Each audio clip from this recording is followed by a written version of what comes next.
The Spin-Off Podcast Network. K-pop to me means more than just listening to music.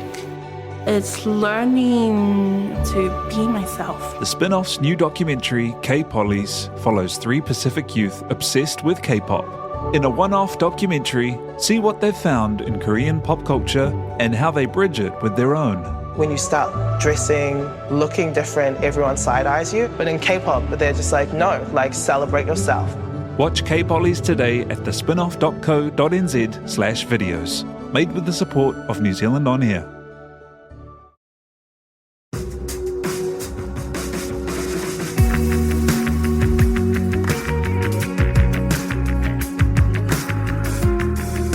You're listening to Business is Boring, a podcast that reckons it's anything but. Business is Boring is brought to you by Spark Lab, offering inspiration and practical advice to help businesses find their edge.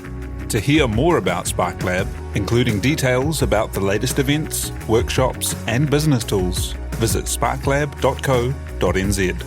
And now, here's your host, Simon Pound.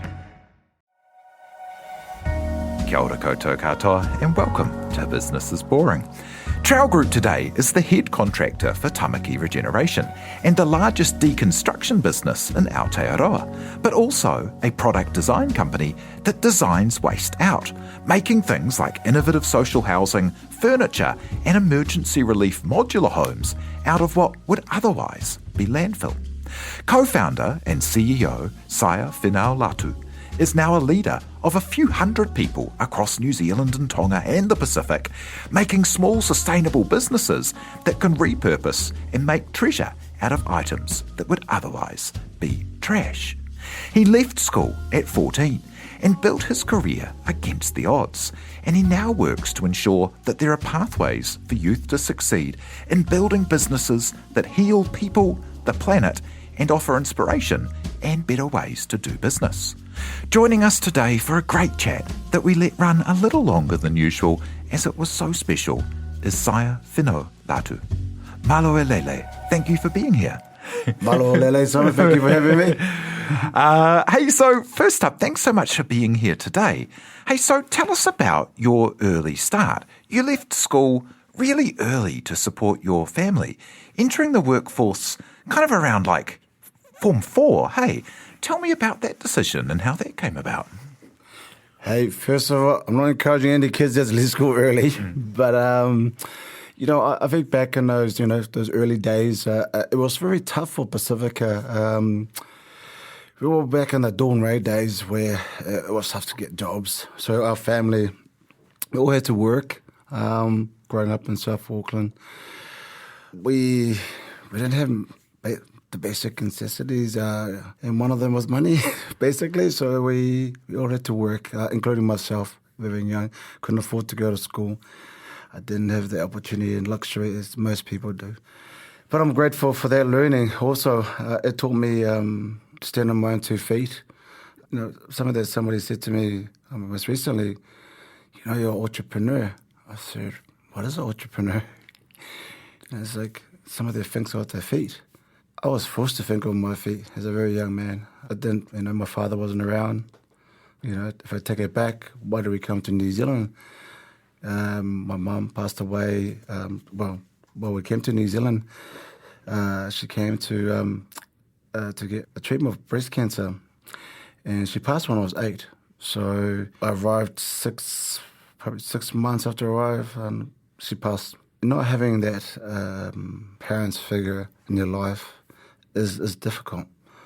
My father wasn't around, and that's quite important, I think, for any kids to have that, to parenthood. But yeah, it's very, very. It was very tough. And so you left school early in order to support your family without the parents around, and went into working. What job did you go into? It was funny enough. My first job, I was working at the airport, cleaning the restrooms, pushing trolleys. I was from my auntie. It was a company called United Cleaning. It started off a bit of a part-time, and there was like a full-time vacancy that came up, and so I took it, and it was about 14, almost 15 at the time, and it was the best job at the time. But it was very tough as well. It was quite an embarrassing moment as well. It was all the kids coming from school, and here's all me, and pushing the trolleys and cleaning the bathrooms, and it was tough. It was tough, but that was one of the best learnings that I ever got.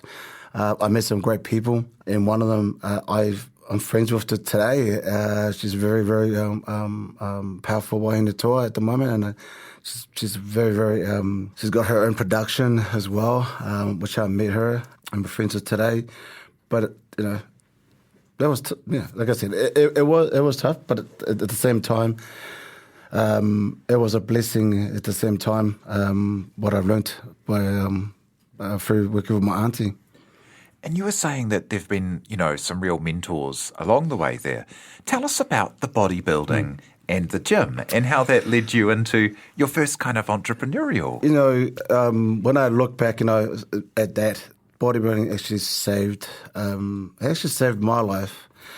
Going through a processing, because we were all, we didn't have obviously the father figure, the parents that we only had. We're all young, we're all working. Then I met Sally Paia. He was a very, he did a lot of work with the community in Otara. At the time it was Cross Power. And I got in trouble a few times. So ended up at Cross Power Ministry. And he used to make all these gym equipment out of trolleys, parts. There was like a creek by where his gym was, and it was an Otara, so people used to go, to go over the creek. There's a little bridge, so they'll come across, and then they'll dump the trolleys from the three guys in Otara and on the creek, and then they'll walk across. So Sally used to get all the trouble kids. I say trouble, but we were all very helpful kids. The police drop off to Sally to help out. And so we'll pull them up, and the ones we can save, we'll take it back to three guys, and the ones that can't, Sally will turn it into pulleys. So take the wheels of it.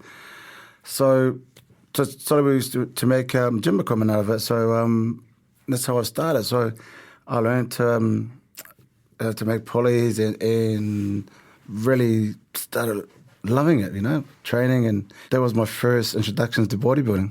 Yeah, and that's so cool that salvaging and repurposing of waste is, a through line to what you're doing today with Trow Group. But how did you, what was your first entrepreneurial enterprise out from the gym?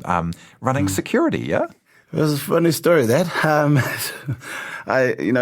From that, I loved the gym, and it's quite funny. I never really got into drugs for some reason, but I hang around, drug dealers, growing up, and I hang around. I'm no angel, growing up, and drug dealers. You had everyone and everybody, and they grew up out south. But at the same time, is I learned through the bodybuilding. I met all these great people, and one of the businesses that I obviously started was that. So it's through the security, and I met some of these awesome guys there, and they said, "Hey man, look, you want to, can we do some work?" I was starting to do a bit of training with them, and fully enjoyed it. So I started very young, and because I was quite a big guy back then, I was a lot bigger than I am now, and. Look, I learned so much, and one of them was learning how to deal with people. They taught me a lot. They were older than me. They taught me how to deal with people. They taught me about, it's not always about using your fist. And yes, we are quite a big guys, but learn how to talk to people. So a lot of that stuff that I learned from. Obviously now I know what entrepreneurship is that I learned from the streets. I learned from the gym. I learned from the old school OGs, as we call it now, from the south side, you know. And I even up to today, I still go back out south, and I spend a lot of time with them because everything that I have today, I learned from them. And from the security, I started off working, and then I ended up having about 30, 40 guys running one of the most successful security business. Back then, it wasn't how it is today. You know, it was, we had dance parties and all these amazing, there was no drugs that we had today. It was just awesome back in the 2000s, you know. And we're making great money. But one of the things that because I didn't go to school and I had any business background, I just spent all the money. So it wasn't, you know, but it was a learning. So there was one of the biggest learnings also in business is how to use money. You know? And coming into that kind of security side as like an underage bouncer, and then getting yourself like a company of like 30 or 40 guys that you were running. I mean, that's a huge upskilling for someone who, you know, like learning all of those things of management and building a team and, you know, all of the elements of business. What was it that you kind of like loved and were attracted to in that? I think one, it was, if I could say this, it was the chicks. I have to be honest. I was back in the... I don't know if it's appropriate these days. It's like, you know, I don't know if I can say that these days is appropriate, but, you know, it was the chicks back then. I hope my wife's not listening to this. But, yeah, you know, and in the back, we were single, we were young, we were living life. But then it got to a stage that we were actually... I enjoyed it because I was helping others get a job. You know, we had a lot of our guys that were trained to be bodybuilders, but they were working, the 9 to 5 jobs, but they just needed a bit extra to buy food and stuff like that for training. If we were able to give them $20 an hour on the table back then, that's a lot of money. $20, you know. And we will be, they made more money in the weekend and they did the full-time job. So that was great. We were able to help, and it was more of a family also as well, you know, and it was more of a lifestyle than anything else. You know, we were living, we're all helping each other. We're able to help our families. It was, like a whānau, basically. Yeah, and there's such camaraderie in hospo and in the crew that you work with. I worked in late night bars for quite a few years, and it's a really special kind of thing. And I love what you were saying just before about like learning to deal with everyone and be able to diffuse situations. And you kind of see all types of people in all kinds of ways, and have to be able to deal with anything. Oh, absolutely. I think when I look back at everything, a lot of the learnings of dealing with people at the network, you learn. It was from the hospo, networking is a big thing, I suppose, in business and in today's business. And it can only come from dealing in hospo. You have to be able to know how to deal with people, to diffuse situations, to know how to back down, if can't always be right all the time, Otherwise you'd be called Mr. Right. And I look back and it's just never, I know starting the conversation that it was hard, because I don't want people to think, at the end of this conversation, it was easy to start off with. But I look back at it, it was hard, but it was a great learning, because that's the part, the hospital was probably the most amazing time of my life, without the drugs and rock and roll and anything like that. but it was just, it was just amazing. I every part of that, it was helped me. And then you made the call, which would have been quite a brave call, to leave the nightlife behind and become a day walker. And in doing so, you jumped straight from being, at the top of your game, earning good income, running a team of people, being, in a very respected position as well, and then jumped out and went and started what? What did you jump into from there? Oh, Right back to the beginning. Well, as I said, it started off a chick, and then with chicks, and then ended up one chick. So a girl, actually, and a very, very strong girl, which is now 20 years later is my wife. That's how I stopped. So my wife. So that's how I stopped. So she said, "Hey, you have to make a decision. Can't be single. So." I had to make a decision of carrying it on, or apparently it wasn't a career to be security. So when I met my wife at the time, girlfriend, I decided, look, it was time to leave. It was fun. It was great. Don't get me wrong, but it was time to look at another career. So I left and looked for any job, to be honest with you. It was just whatever was close to home. And being in the game, I was about 10 odd years at running that business. What kind of skill do you have apart from networking? I didn't have any education. I haven't got a degree or anything like that apart from dealing with people.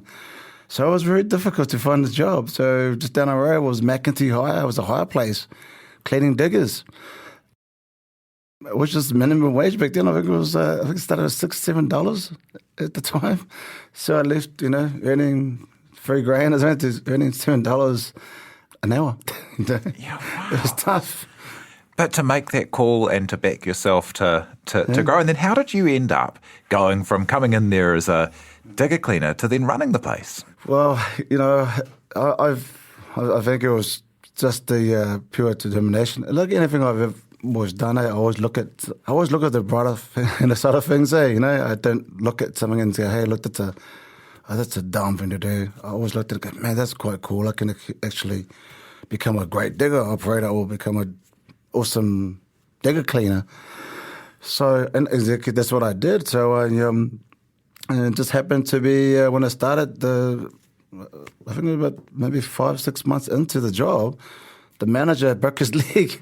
I was like, "Sorry, dude, he broke your leg," but I had to step up. I was like, "Dude, I only just started 6 months into the job," and luckily enough, it was a small little branch. It was only me and him and another guy. It was only a tiny little branch at only McEntee Hire, so it wasn't very busy. It was very, very quiet anyway. So I just stepped out while he was off. And I was thinking he's going to be off for a couple of months, but he ended up being off for 2 years. Anyway, so I sort of just stepped in and I had no idea what I was doing. But, because I've been in management running my own, so I knew how to deal with people. So I knew how to deal with people, but I had no idea about machinery. So I had to learn what the machinery is about. So I spent a lot of the weekends and after hours actually learning how to operate machinery. And back in those days, you didn't have YouTubes and what you have now. So you actually had to go outside and drive the diggers and using the concrete, so take it home and use it. And I learned that, and I became good at it. So I helped the DIY guys, and I taken the branch from I think it was turning over something like 15,000 a month to about to 80,000. In a very short time. And, it became a very popular branch. And then opportunity came up to open up a new branch in the city for McEntee Hire. But back in those days, if people don't know McEntee Hire, it wasn't a very well-known company like the bigger companies. So a branch was opening in the city, which is not far from here. And I put a bid for it to say, look, I wouldn't mind running the branch. So I put a business plan together. So 2 years later, and they were silly enough to give me the job. And so I opened it up, and story short, I turned, I think it was like 260,000, and I paid out the first year, opening their branch in Great North Road, which is now called Kennards, and made $500,000 and made McEntee become a brand that can deal with the big contractors, not just your family hire company. So yeah, That's awesome, man. And having built up, like having worked and fought real hard to kind of build all of these things, tell me about deciding to sell everything and start fresh with Trow Group.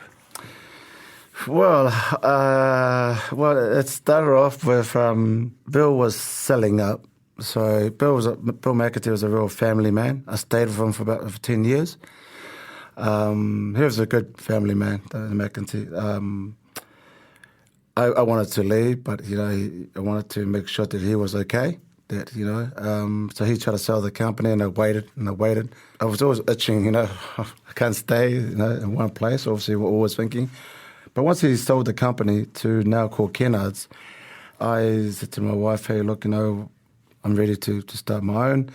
So I went up and became a consultant, doing a little bit of consultant. So I started helping up a few other companies, and that's handy, all the networking that I got from the hospital, because I met a lot of people. Then I met a few awesome people along the way, and one of them was Big Joe Wagner. Big Joe Wagner just finished his league career. He just came here from England, and said, "Hey, look, we want to get into the hiring business." And I had a few other people that bought into it. Let's be part of it. Again, he was silly. Let's go, yeah, man. So he goes, yeah. So myself, Joe Wagner, and a few others, we started into to leasing. That was the beginning of the leasing. Then we started buying into workshops and different other businesses. And in 2016, things were going well. And then things changed for me, myself personally. If I go back to how I started, all I know is work. My work ethic is next to nothing. That's all I know. I don't know how to shut down. Not because I don't want to, it's just I don't know how to. So, and then 2016, that came crashing down. My brother passed away. He had a car accident. It was like, boom, holy shit. Fuck, I shut down, So even talking about it now, I still feel quite emotional about it because it's something that's still quite raw, even though it's happened in 2016. That's how Trow Group is kind of like came about. First it started with the iwi. Trow Group, actually, once upon a time, it stands for Te Reo Waikato. I was honoured to sit on their board and police to learn. And then 2016, when that happened, like I said, I just sold up everything and asked the board for their blessing. I believe to today, I think that I'm the first Pacific or outsider to ever sit on an iwi board like that, which happened to be Waikato Tānui. And I had to take some time off, really, and reflect, how do you take time off when you don't know how to, when all you know in your life was work. And I think it was like a safe haven for me as being a kid. That's all I knew. You kind of like, that's my safe haven, just work. So where's your safe haven when you come into something like that, when you, 6 o'clock news, I was sitting there, I was watching and it was on Sunday.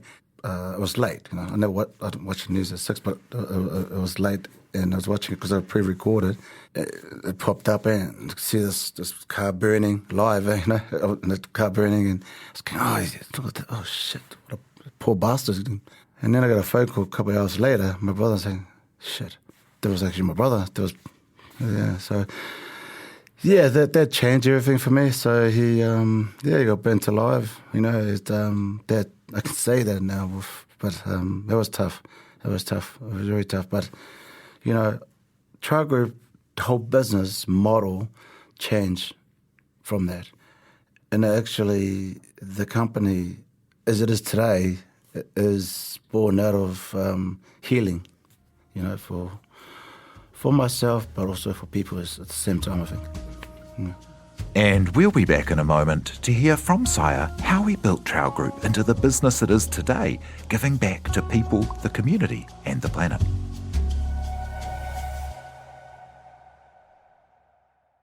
Spark is proud to partner with the Sustainable Business Network and the Climate Action Toolbox. The free Climate Action Toolbox can provide you with simple step-by-step guides to measure and reduce your emissions. Help lead the way to a low-carbon future for New Zealand. Visit sparklab.co.nz/sustainability to find out more. Ready to rediscover the joys of cycling? With over 300 kilometres of cycle paths across Tāmaki Makaurau, jumping on your bike and going for a ride is such a fun way to discover the city from a different perspective. Cycling is getting more and more popular across Auckland, so now's a great time to join the hype and give cycling a go. Head to at.govt/cycling to find your nearest cycleway today. Raising capital or taking your business to the world? Investment Fix has the lowdown on everything you need to make it happen. This season, we're exploring the US market, the opportunities it offers, what it takes to grow a business there, and the best way to approach investors. Join some of the superstars of the investment and business world as they share advice from their time in the US so you can make your mahi count in this massive market. The Investment Fix podcast, brought to you by Invest New Zealand. Tune in today. And so tell us, how did you build Trow Group in order to be a kind of business that could be there for healing and could be there to be a good force in the world? So, how do you heal from something tragic? So you need to define yourself. So you wanted to, sometimes something happens to you where you don't know what to do. Two things I said to my wife. One, I can drink and blame the world, or I can do something extraordinary. So I chose extraordinary. So I said, why don't I do that? And, my wife has been extremely awesome. I'm very blessed to have her and my two kids. But if I just take a little bit back at the same time, my wife was pregnant at the same time.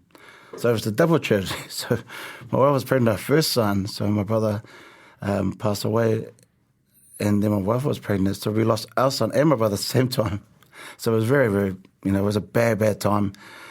So we went through a journey, and it was like a healing and drug, but don't want the pain to remember their pain. So, okay, what can I do? So I thought I was going back I thought, okay, I'll go back home because I haven't been home for a long time, because I'm back to Tonga.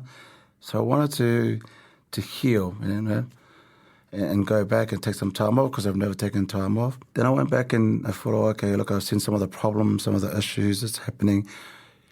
I thought they had problems and issues in Tonga here about the way they live, and then, trying to help the churches and the schools, and, some of them, they needed chairs, they needed,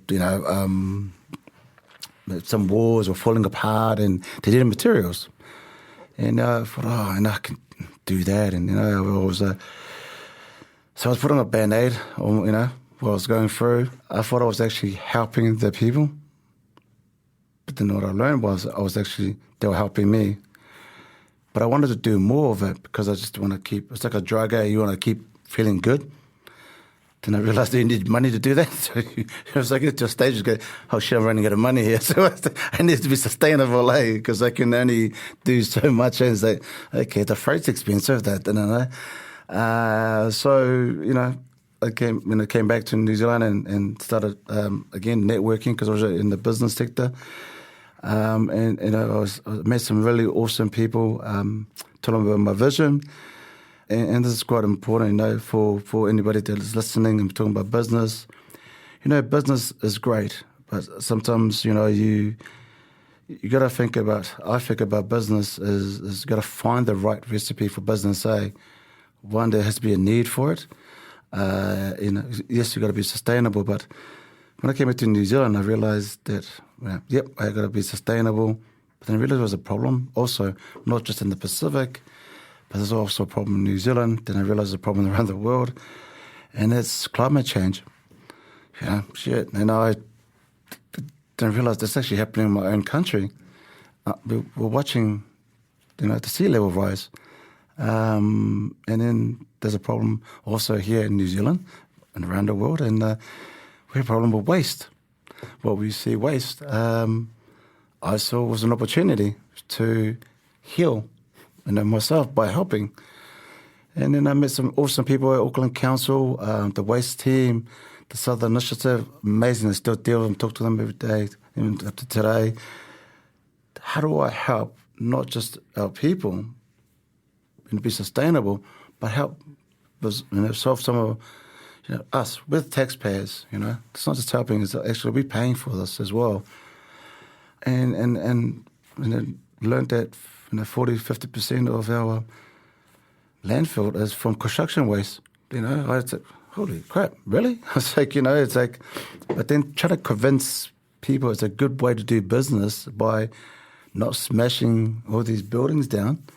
I mean, look at this amazing building that we're sitting in. I drove in there. I was like, man, and I've walked through here, the flooring, sitting here. It's an old building, but look how it can look at.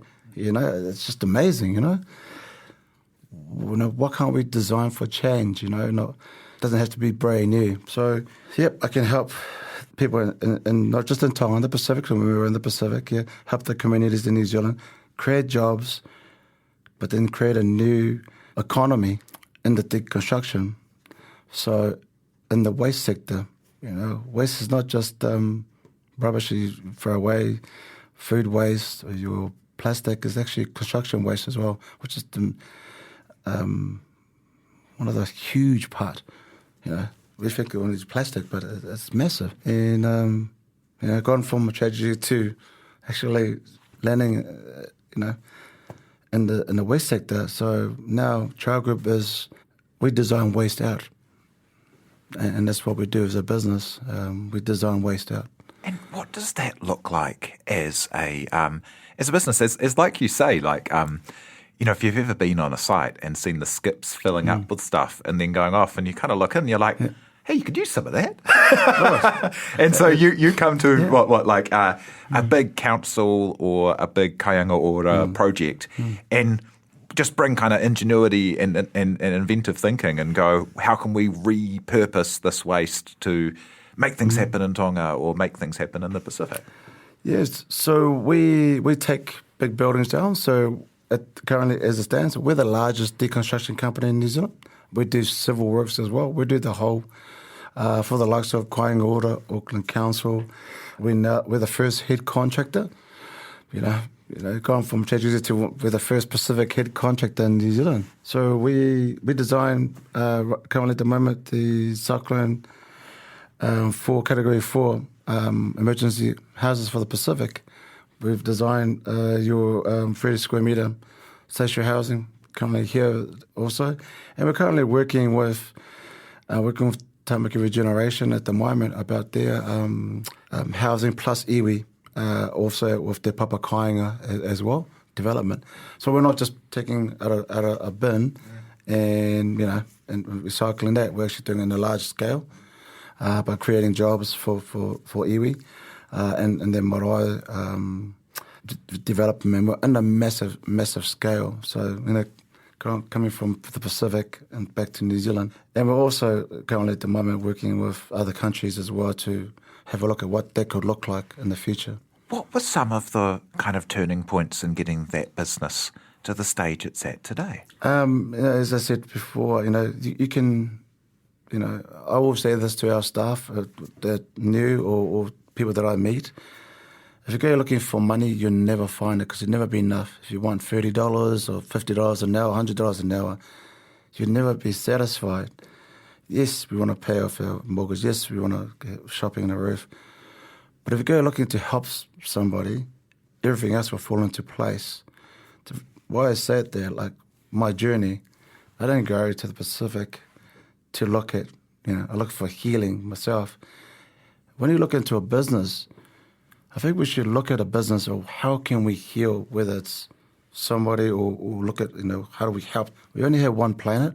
We're already effing it up at the moment, I'm not just looking at it. I'm healing myself and healing a community, but I'm also looking at healing our planet. And I think if we take it back and look at what Elon Musk has done, great guy, right? He goes and create a electric car, but he gets to one of the most poorest people to actually make his batteries. And then now he's going to try and take off to find a new planet to destroy it, So how is that healing the planet? So, we need to be entrepreneurs and look at technology is not always just tech, computers and pie in the sky stuff that I see. It can be anything. But I think if you really want to get into business, you really need to look at how create something that can heal the planet, not necessarily something that can destroy it, So I look at what we do is not just, as I said, it's not just healing myself, but how do we heal our planet? We only got one.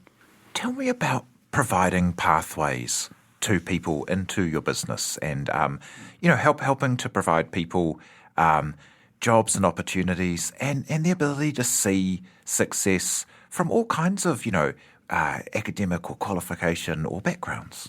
So we've created our own what we call a micro-credential as well. So we have 100 kids.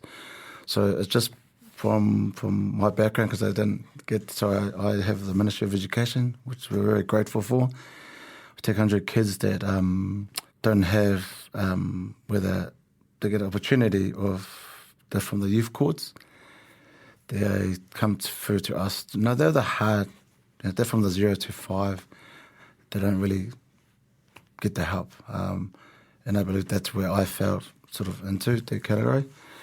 So we take them into and we teach them and go through a process, and how they can get into what we're doing now. That's one, and then we got a micro credential, so we can get into to deconstruction, learn about sustainability, and so forth. But also what we try to achieve is, because it's a new economy, you can't learn this in university, and hopefully in years to come it will be something that they teach you about how to design waste out, because everything's already set in universities, institutions already got it. But how do you teach them to think differently, about how do you take something and then design something that's good? And, not all great ideas come from universities. And I don't mean to sound disrespectful to the education system, but great ideas can come from this room, can come from that room, Doesn't necessarily have to come from institution, right? We want to create that for the future entrepreneurs, because this is it's very new. And we're working with Kāinga Water, Auckland Council to try and implement some of this stuff, this way of thinking, because it's not just a new economy, but it's a great, some of these jobs that, looking at sustainability, it's a new word at the moment. Oh, sustainability, but nobody really knows what sustainability. They say they know, but they haven't lived it. Is what I have done. I actually understand what sustainability, because I went somewhere, got healed, and come back. Then I truly understand what sustainability, because I reached into my pocket, there's no more money in there. So I had to find that money. So now I truly understand what sustainability, and doing the full circle. So I want to teach it. So everything I do and we do as a business, we want to give that back. So through training, we try and give back. And you know what? In 4 years, we give our IP, and happy to say this, we give it to government agencies for free. We give our IP as a business for free to agencies to use. So we don't hold it. We don't do, whether it's education or whatever, we give it for free. Yeah, it's amazing, hey? Like the idea of sustainability being just selling people more products isn't sustainability. But, the construction industry who make their money out of the offcuts that are in the bin. They make their money out of not reusing materials, around not doing deconstruction in thoughtful and creative ways, because they just want to sell more stuff.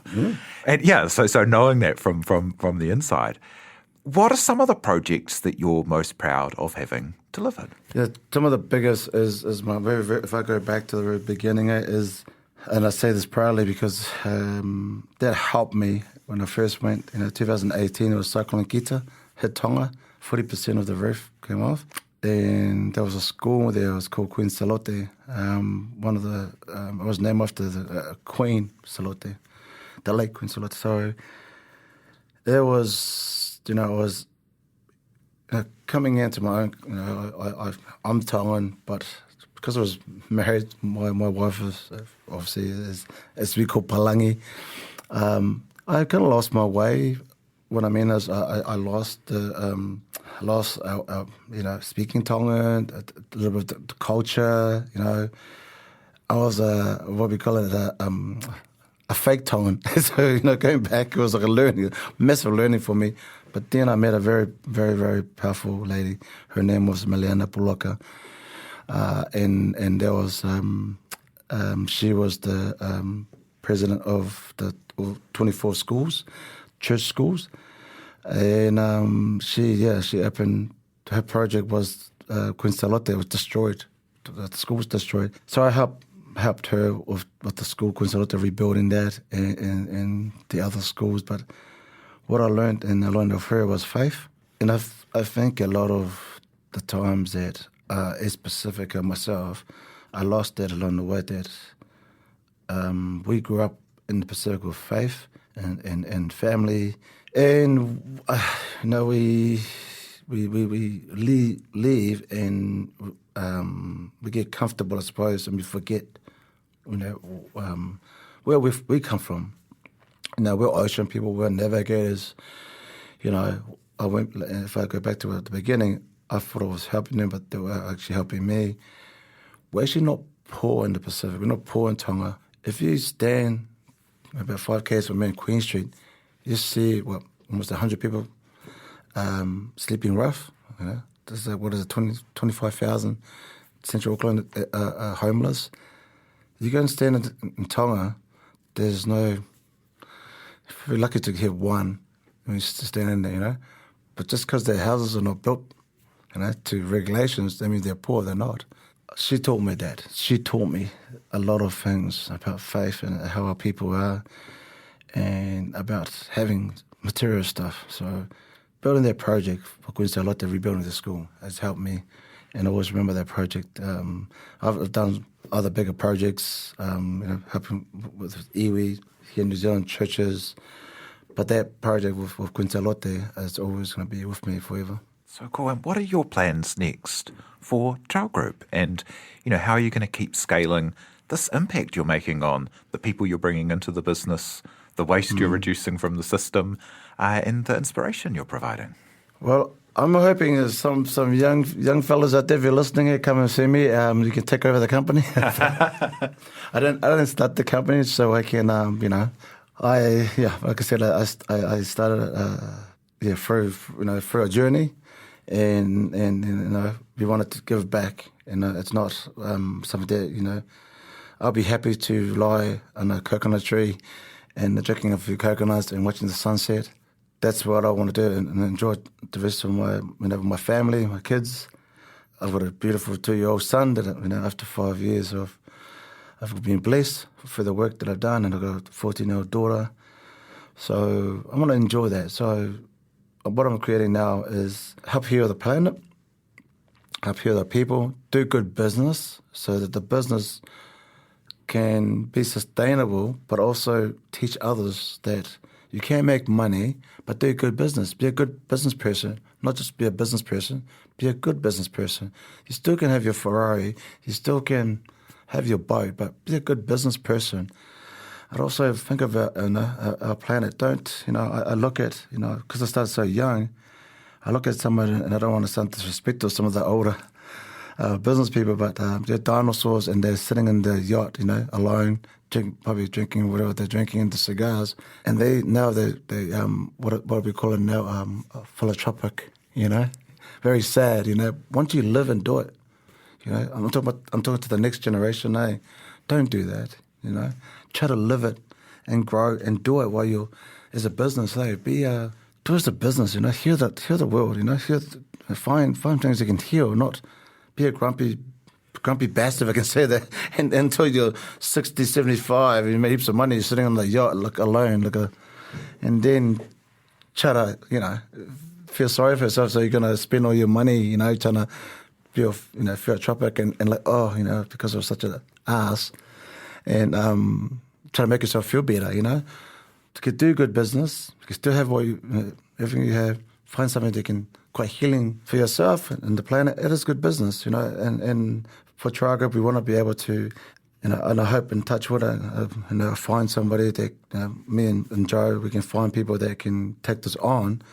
We do want to, New Zealand, it's a very, very, we've got a lot of talent in this country, great ideas come from this country, and not necessarily technology, as I said before. Technology is not just, innovation is not just technology and computers and stuff. So I'm hoping that we want to be able to take on, is what I feel is called IKEA. They're arriving in this country here.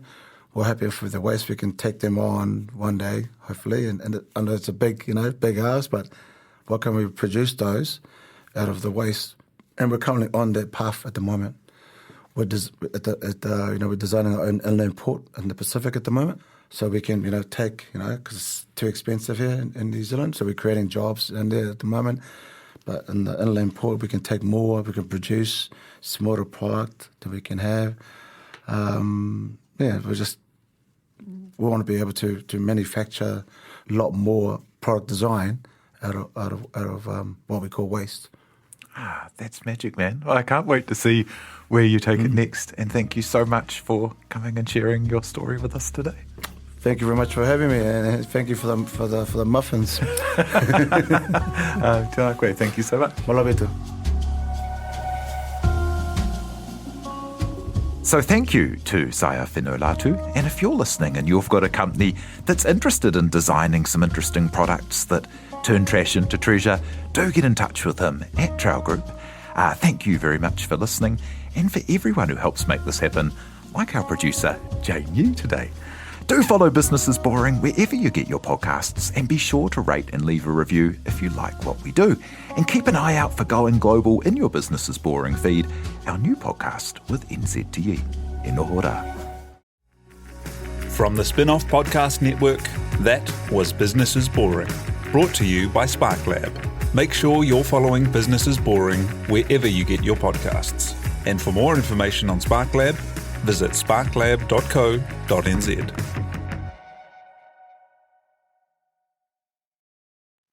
Kia ora e te iwi, Te Aihe Butler here, podcast manager at The Spin-Off.